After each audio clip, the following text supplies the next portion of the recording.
Bom dia a todos. Sou Geraldo Celestino, presidente da Comissão de Finanças e Orçamento.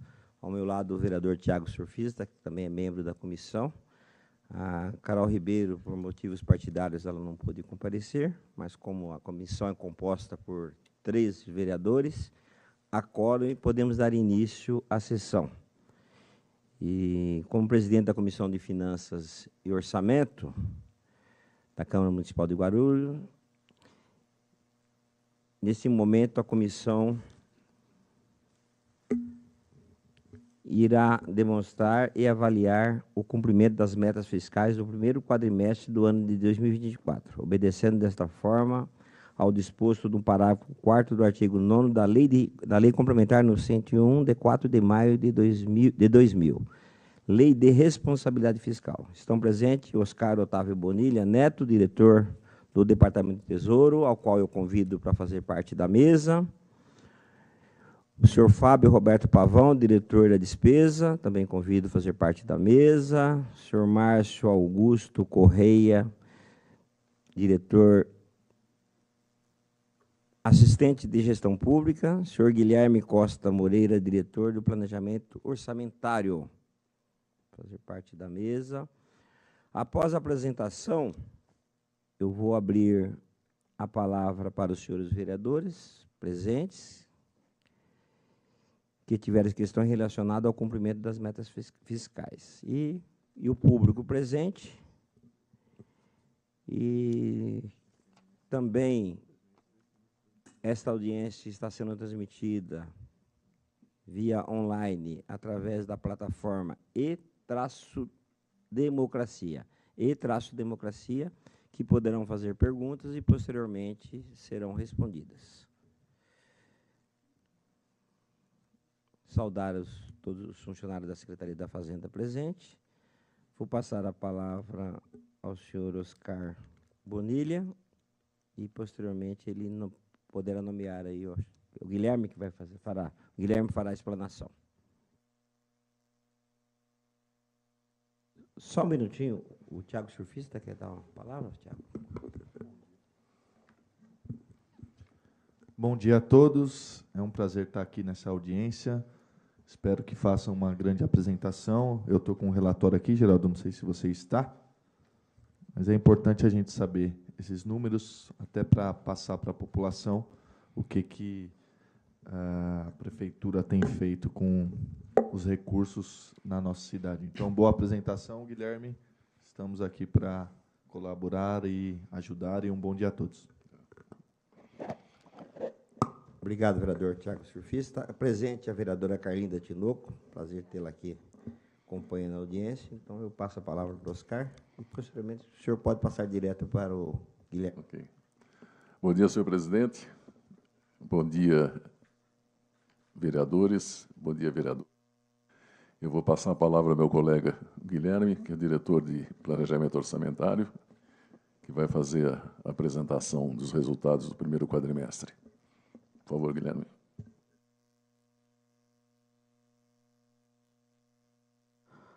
Bom dia, nobres vereadores, caros colegas, todos que aqui nos acompanham, presencial ou remotamente. Vimos hoje aqui apresentar o relatório de gestão fiscal do primeiro quadrimestre de 2024, atendendo aquilo que pede o parágrafo 4º do artigo 9º da Lei de Responsabilidade Fiscal. Como já é de costume, vamos começar aqui falando das receitas, e a gente vai, nesse olhar de receitas e despesas, comparar sempre o primeiro quadrimestre do ano de 2024 com o mesmo período do ano anterior. É interessante a gente ter em mente aqui que o IPCA, medido pelo IBGE, a inflação acumulada nos últimos 12 meses, ficou em 3,69%. Então, aqui, as comparações que a gente vai fazer vão aparecer sempre em valores nominais, ou seja, sem considerar o efeito da inflação. Todo aquele crescimento menor do que 3,6% vai ser considerado como sem crescimento real. A gente vê aqui, nesse primeiro quadro, quando a gente compara receitas correntes de 2023 com 2024, um crescimento de 14,4%, um crescimento bastante expressivo.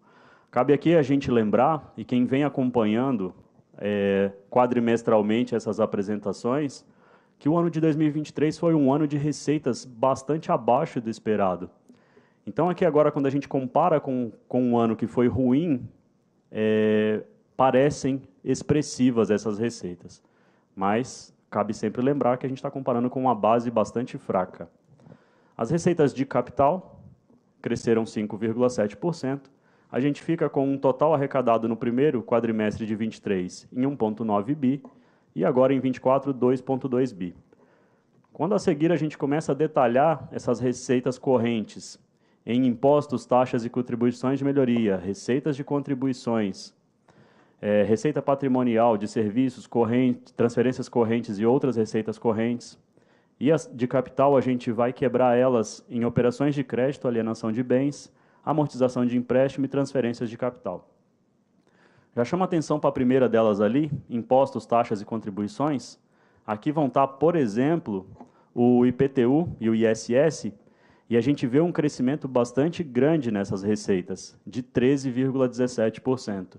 Mais à frente a gente vai detalhar quais os tributos específicos que contribuem com esse crescimento. A COSIP a gente vê que sem crescimento nominal. A receita patrimonial cai 41%, e apesar do valor dela não ser tão expressivo assim, essa receita patrimonial aqui, basicamente, é composta das rentabilidades das aplicações financeiras. Então, quando eu tenho mais estoque de recurso em caixa, eu tenho maior rentabilidade desse recurso e maior receita patrimonial. Então, maior em 23 que em 24.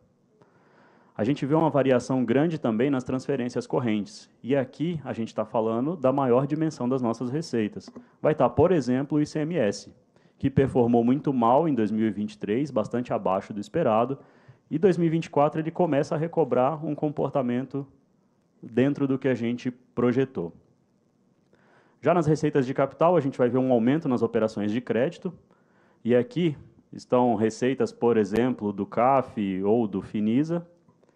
E nas transferências de capital, a gente vê uma redução grande.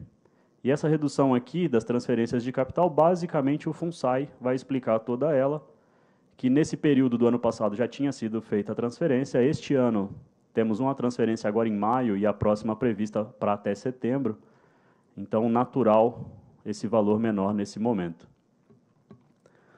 Quando a gente começa a fazer essa mesma comparação de 23 com 24 e agora olhando para as principais rubricas, então estão aí agrupadas pelas maiores receitas, das maiores para as menores, e ao final demais receitas, a gente começa pelo ICMS. E aí vai chamar a atenção um crescimento de 20% do ICMS do primeiro quadrimestre de 23 para 24, mas cabe aqui a gente lembrar que dois fatores pulsionam esse resultado. Um deles é, de fato, a melhora na receita do ICMS, mas também tem um efeito de termos um abril de 2024 com 5 semanas. Os repasses do ICMS são semanais, então tendo uma semana a mais em abril de 23 do que em abril de 24 do que teve em abril de 23, então a gente tem uma semana a mais de arrecadação. Isso também faz parte desse 20% a mais de receita. Então uma parte é pelo maior número de semanas e a outra parte, sim, de fato, melhoria do desempenho. Quando a gente olha para o IPTU, ele tem um aumento de 3,8% nominal. Se a gente lembrar que a inflação nesse período foi de 3,69, 3,7, ele praticamente não tem crescimento real, ele mantém o nível do ano anterior. Cenário diferente do ISS, por exemplo, que dado todo o esforço que vem sendo aplicado pelo município e pela Secretaria da Fazenda, a gente vê ele aqui com um crescimento de 15%. O ISS, por exemplo, bateu seu recorde histórico de arrecadação em janeiro, que em um único mês ele arrecadou mais de 85 milhões. Então, a gente vê que de 270 milhões em 2023, em 2024, 312 milhões. Vou chamar a atenção também, um pouco mais para baixo, para a dívida ativa de IPTU, com 40% de crescimento. Isso é feito ainda do PPI, que aconteceu no segundo semestre de 2023, e ele tem efeito residual até hoje, aumentando essa receita para 47 milhões contra 34 no ano anterior. Olhando para um cenário um pouco diferente agora, quando a gente olha para as receitas arrecadadas, mas agora, não comparando com 23, mas sim com a projeção da LOA de 2024, a gente vê que, primeiro, um cenário esperado é que para aquelas receitas que não sofrem com sazonalidade, ou seja, elas são constantes durante o ano, é naturalmente esperado que elas estejam próximas de 33% nesse momento, passado um terço do ano. Já aquelas com sazonalidade, o comportamento vai ser naturalmente um pouco diferente. E sazonais aqui, as duas principais vão ser o IPTU, que por conta da cota única no mês de janeiro, isso agrupa uma maior receita nos primeiros meses do ano, e o IPVA, que tem suas 5 parcelas, ou a parcela única, vencendo no primeiro semestre ainda. Então, é natural que eles arrecadem mais nesse primeiro quadrimestre do que vão arrecadar no restante do exercício. Então, a gente vê o ICMS arrecadando 31%, o que faz a gente aqui a ter uma boa noção de que ele vai ficar bastante próximo do que foi orçado na LOA. O IPTU 40%, o ISSQN 28%, o IPVA 65% e assim por diante. A seguir, quando a gente começa a falar na despesa, e aqui a gente vai fazer a mesma dinâmica de comparar o primeiro quadrimestre de 23 com o primeiro quadrimestre do ano corrente, a gente vê primeiro uma diferença aqui da ordem de 500 milhões entre os valores orçado inicial, mas quando a gente vai olhar para o orçado atualizado, essa diferença já é bastante menor, da ordem de 240 milhões somente. Então, nesse mesmo momento do ano de 23, o valor orçado atualizado era de 6,7 bi e agora 7,0. Quando a gente vai olhar para a execução do orçamento, valores empenhados, liquidados e pago, neste ano, naturalmente, são maiores que no ano anterior, e quando a gente vê percentualmente, a gente vê que a execução vem acontecendo em ritmo mais acelerado do que aconteceu em 2023. Então, nesse momento, 53% do orçamento empenhado, e neste momento eu digo ao final do primeiro quadrimestre, contra 50% do ano anterior, 30% liquidado contra 24% do ano anterior e 23% pago contra 20% do ano anterior. Quando a gente começa a detalhar essas despesas pelo grupo de despesa, então a gente vai separar as despesas correntes em despesas com pessoal e encargos, juros e encargos da dívida e outras despesas correntes, e as despesas de capital a gente vai detalhar elas em investimentos, inversões financeiras e amortização da dívida. A gente vê aqui uma folha de pagamento com redução de 0,8%. E aí, dois pontos a serem destacados. Primeiro, aqui esse número é até abril de 2024, então, naturalmente, os reajustes ainda não estão computados aqui. E outro fator, a gente encerrou o ano de 2023 muito próximo ao limite prudencial de gastos com pessoal, o que acendeu naquele momento vários mecanismos de contenção de despesas com pessoal. Então, já ficaram limitados desde aquele momento a reposição de funcionários, limitação de hora extras, tudo isso faz que os gastos com pessoal cresçam menos desacelerados ou, como é o caso, inclusive, decresçam em um mesmo período. Para o próximo quadrimestre, já vão começar a ser percebidos os efeitos do reajuste aprovado agora. Juros e encargos da dívidas também menores, em 4,6%. Outras despesas correntes com um crescimento pequeno de 4,3%. Vou chamar a atenção para o grande crescimento dos investimentos, que tem um aumento de 60%, indo de 350 milhões em 2023 para 576 em 2024.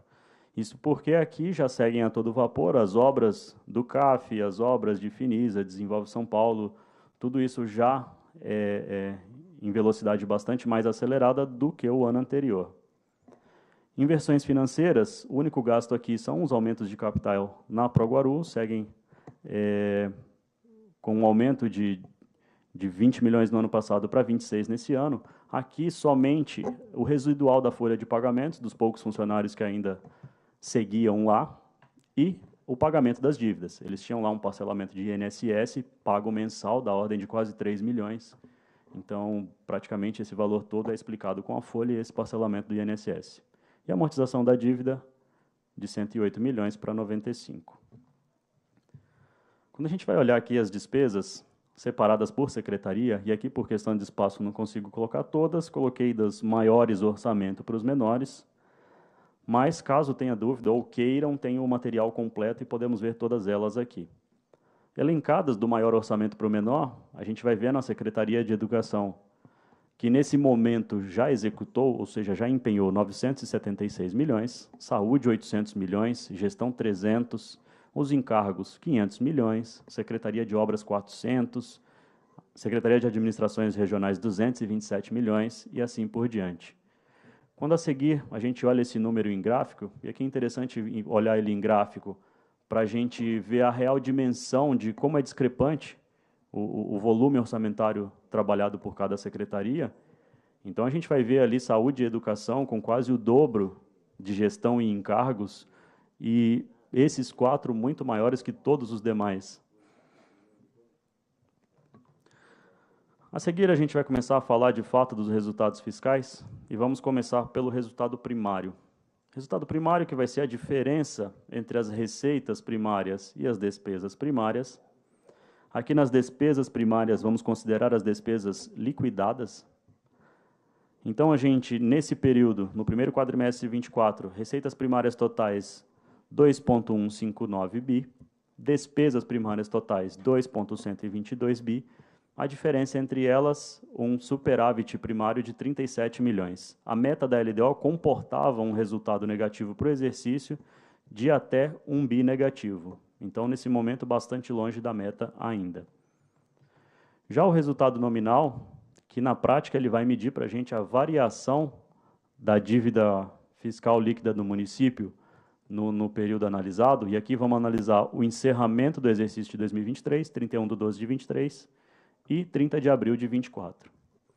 A gente parte de uma dívida consolidada, que varia de 2,572 para 2,593, um leve aumento, mas quando a gente olha para as deduções, e são essas deduções a disponibilidade de caixa, os demais haveres financeiros e o abatimento dos restos a pagar processados, a gente vê que aqui as deduções vão de 640 milhões para 755.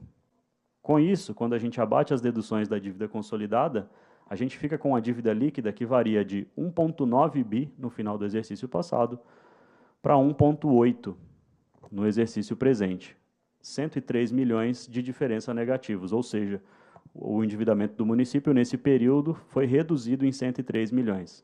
A meta aprovada por essa casa na LDO de 2024 é de uma redução no exercício de 215 milhões. Então, praticamente nesse momento, já cumprida quase metade da meta, o que faz a gente acreditar que pode ser alcançado a meta já no próximo quadrimestre ou um pouco mais. Quando a gente olha aqui em forma gráfica o histórico desses números, a gente vai ver o histórico deles aqui para comparar a evolução no tempo. A seguir, quando a gente olha para os restos a pagar, e aqui, separado em duas partes, na parte superior, os restos a pagar processados, e na parte inferior, os restos a pagar não processados, a gente inicia o exercício de 2024 com 410 milhões em restos a pagar processados. Nesse momento, desses 410, 360 milhões já foram pagos, 3 milhões foram cancelados e resta ainda um saldo de 46 milhões a pagar. Quando a gente olha para os restos a pagar não processados, o exercício se inicia com 128 milhões, desses foram processados 85 milhões, pagos 72, cancelados 7, e nesse momento resta um saldo de 48,39 milhões. No quadro seguinte, o anexo 13 do relatório resumido da execução orçamentária, a gente traz aqui as despesas com PPP. Nesse anexo, a Lei de Responsabilidade vai pedir para a gente que a gente exponha o percentual das despesas com PPP em relação à receita corrente líquida, limitando esses gastos a 5%. Então, a Lei de Responsabilidade vai pedir que a gente faça esse cálculo para o exercício anterior, o exercício corrente, e mais 10. Aqui, por questão de espaço, eu resumi, trouxe só os 2 anos seguintes, indo até 26, mas o anexo completo tem tudo, caso seja necessário.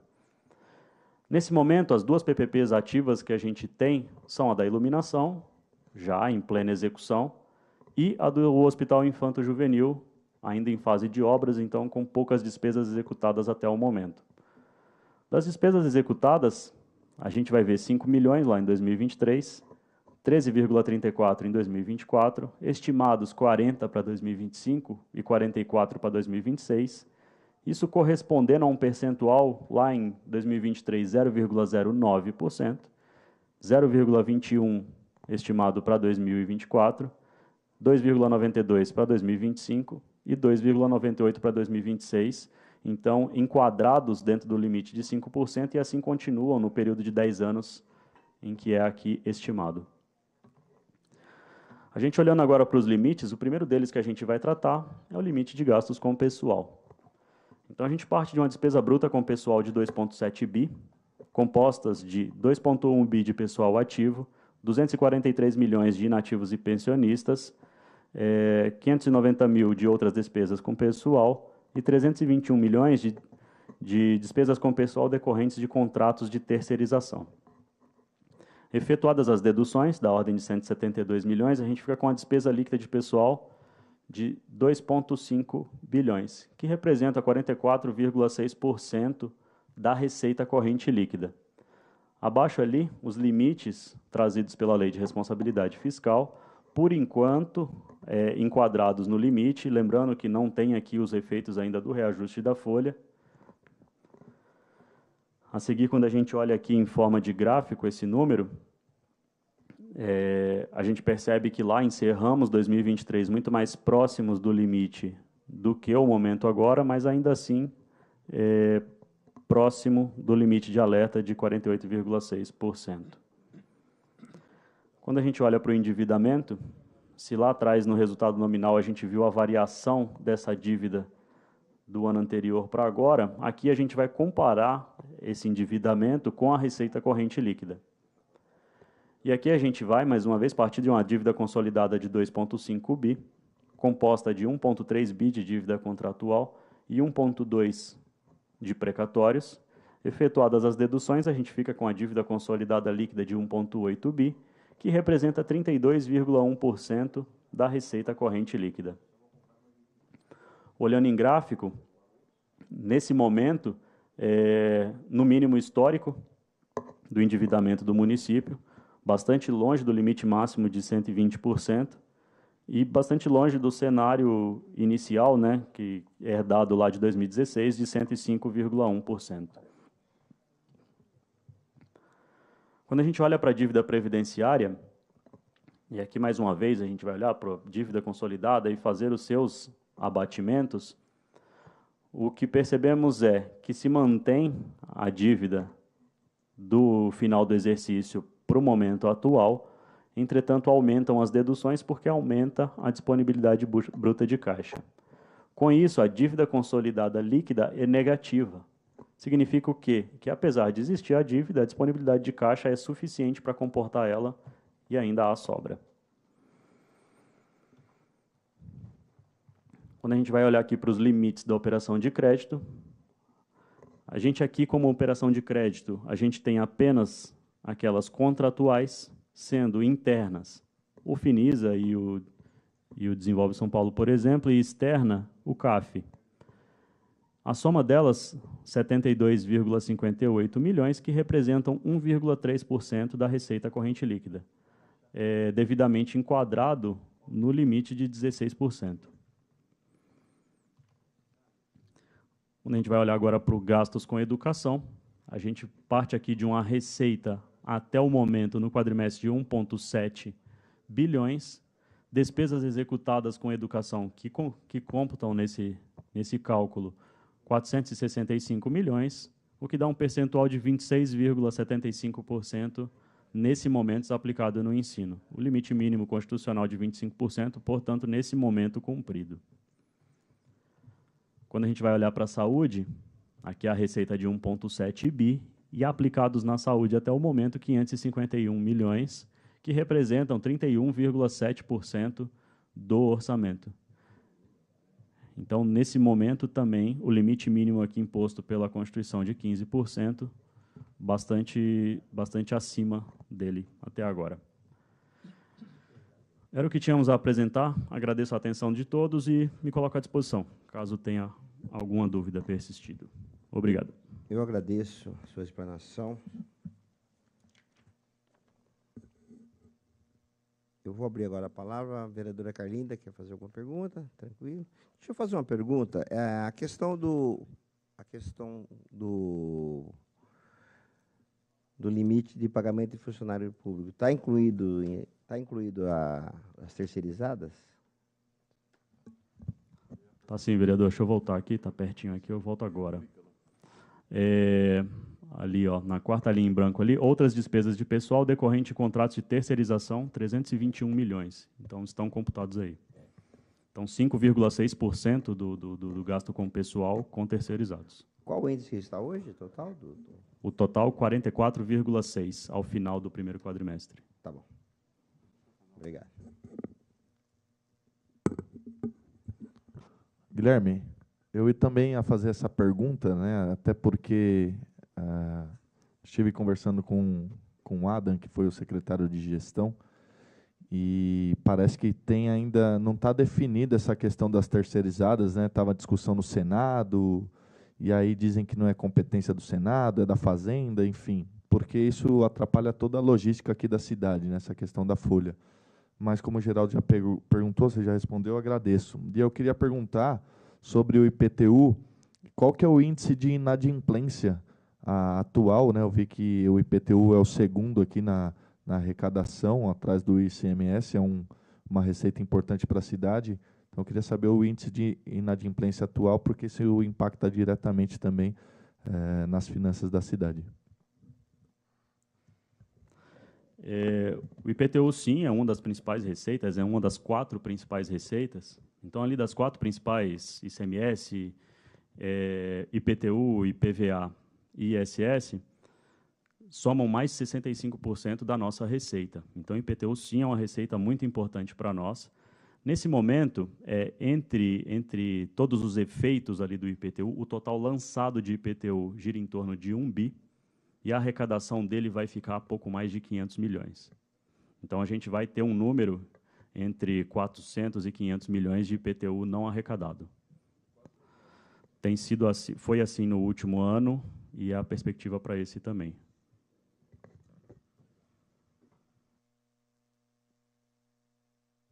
Nós estamos passando por um momento difícil no município e como presidente da Comissão de Finanças e Orçamento, a gente acompanha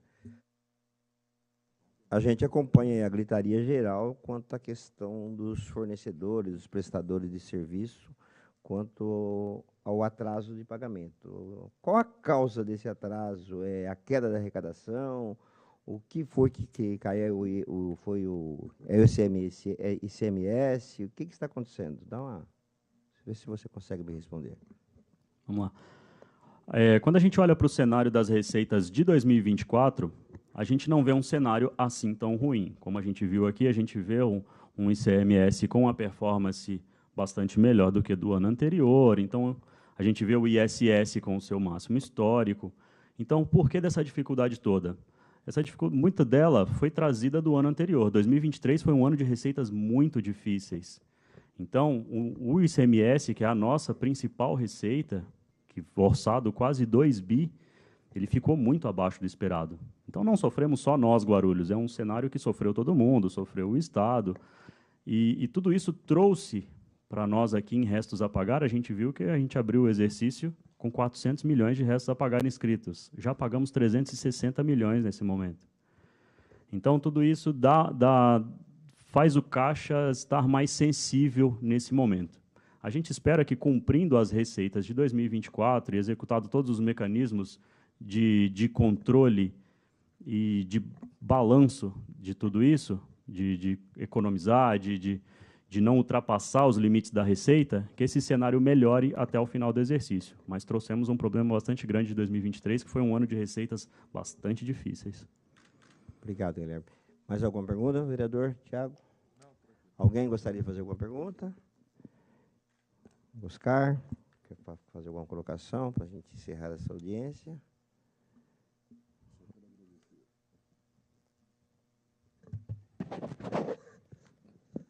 Senhor presidente, muito obrigado pela atenção. Vereador Tiago, muito obrigado. A todos os presentes, nossos agradecimentos pela atenção, e à população que nos assiste à distância também. Muito obrigado e um bom dia a todos. Eu agradeço, Oscar, que está aqui presente, todas as nossas audiências, o Guilherme, e, em nome deles, eu cumprimento todos os funcionários da Secretaria da Fazenda, a vereadora Carlinda, meu colega Tiago Surfista, que faz parte da comissão também, e os funcionários da Câmara, nossa assessoria, a imprensa da nossa Câmara e os telespectadores que estão acompanhando a audiência via TV Câmara e via internet. Obrigado a todos. Como não há mais nada a ser tratado, eu declaro encerrado a presente audiência pública.